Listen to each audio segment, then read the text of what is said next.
I was a very avid bicyclist, probably 6,000 to 7,000 miles a year. I was riding along on a rainy day.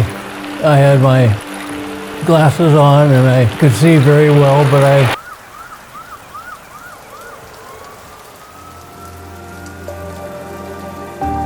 in front of me, and I flipped over the top and I landed on the back of my neck and ended up breaking my neck at C2, and I had to be fused eventually C2 to C5.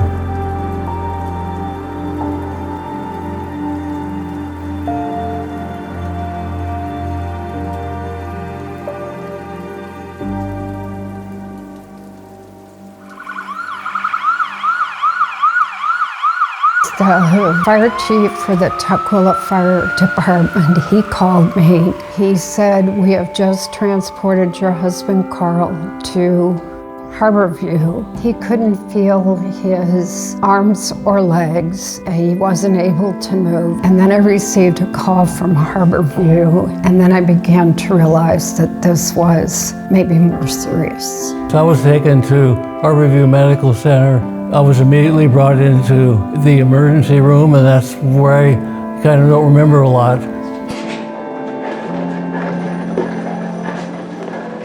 Each member of our family took on specific roles. Renee's role was to look for attorneys for us to meet with, talk with. It really wasn't something that Carl and I were thinking of. I was more concerned with keeping Carl alive, but as time went on, we just prayed about it and put it in God's hands.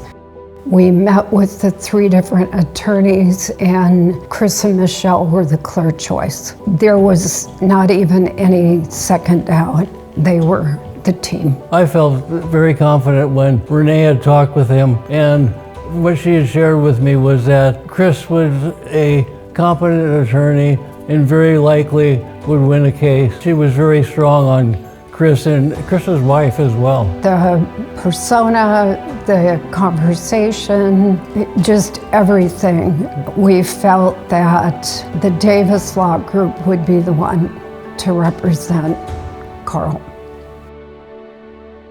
After his accident, we moved to Spokane because we physically could not get him into our house. I was in Seattle in our same home for 33 years. I couldn't accommodate me with the type of house that it was. They told us that a Harborview, it costs on average $250,000 a year to take care of somebody who is quadriplegic. I really had to be cautious about every dollar that we spent.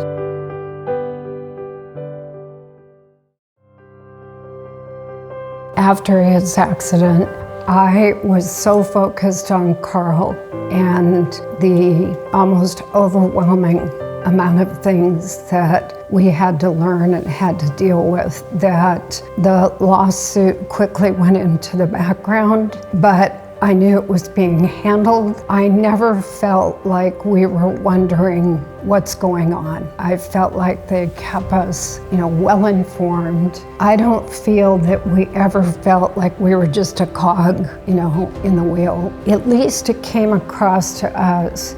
Chris must have a lot of clout, and he must have a lot of respect in the community that he was able to garner the kinds of people that he did to come alongside and help. Throughout the entire process of this lawsuit, I've been pretty neutral in terms of my emotions, so I didn't want to get too raised up or too low down. When I found out the Supreme Court had ruled in our favor, I just remember that I was exhilarated. It was very elating. I believe that at that time, Chris did a great job. There was a lot of excitement for our family. It was a big thing, for the Supreme Court to agree with what Chris and Phil were telling them. And yet there was this uncertainty of, well, what does this mean? It was like when you light the fuse to a stick of dynamite, it's like we're off and running and this is going.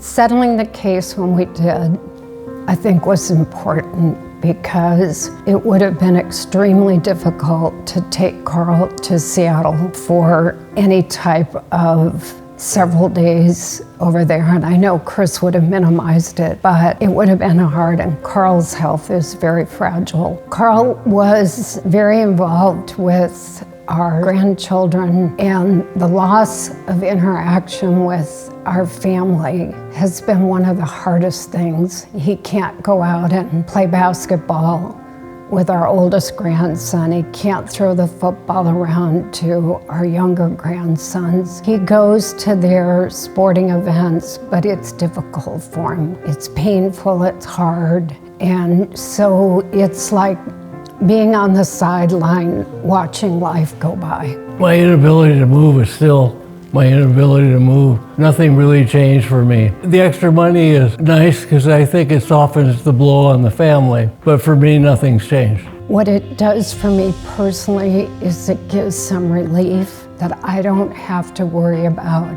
every dollar and trying to stretch everything. It also opens up the opportunity for us to explore some of the experimental treatments that are being done, things that may benefit Carl that maybe wouldn't be covered by insurance. I think it also will give us the opportunity to buy more equipment that might open up more avenues of life for us that prior to having the settlement, we would not have thought about spending the money on X, Y, or Z. It opens that up for us. I always felt like everything that could be done was being done to help us, and that was from everybody who was involved. We always felt that they were going above and beyond.